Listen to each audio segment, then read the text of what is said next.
Hi, I'm Leslie. This is video number 3 of 2015. My message today is about the weather. In Utah, we have something called an inversion, usually in the wintertime. And in an inversion, there's this dance or this formation that the cold air and the warm air does, and it creates a lid over the valleys of the Wasatch Front. And because there's a lid and no way for air to circulate very well, the pollution in the bubbles just builds and builds and builds. It gets smoggy, it looks dirty, it looks ugly, and then it gets to a point where there's people who have lung issues who have to stay indoors. And I don't even want to go jogging when the air looks like it does after an inversion. But the way it moves out is a beautiful snowstorm coming through and clearing it out.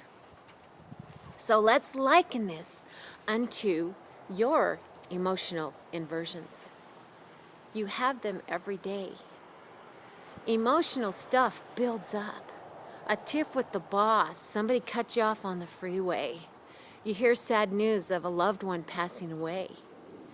What our tendency is as humans is we want to stuff the feeling, we want to ignore it, or we deny that we even have it. And these are the most dangerous things that we can do because these are in us and they have nowhere to go because we're not feeling them.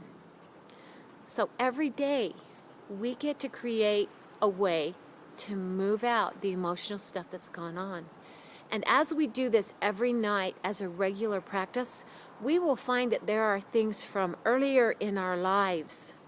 I found something just last night from 25 years ago that I had refused to feel, and it was still plaguing my soul. So I let myself feel it.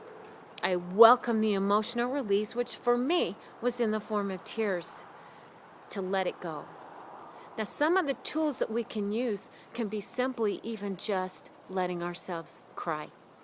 Another tool can be to journal it and then burn or shred, watch it be destroyed so it comes out of you and it goes on out. This opens your space up.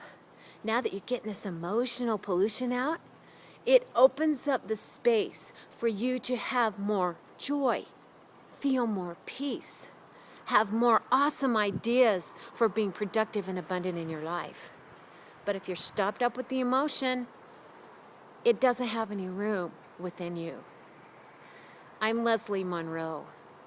Use your tools and have a little storm every night to clear out the emotions that aren't going to serve you. See you next week.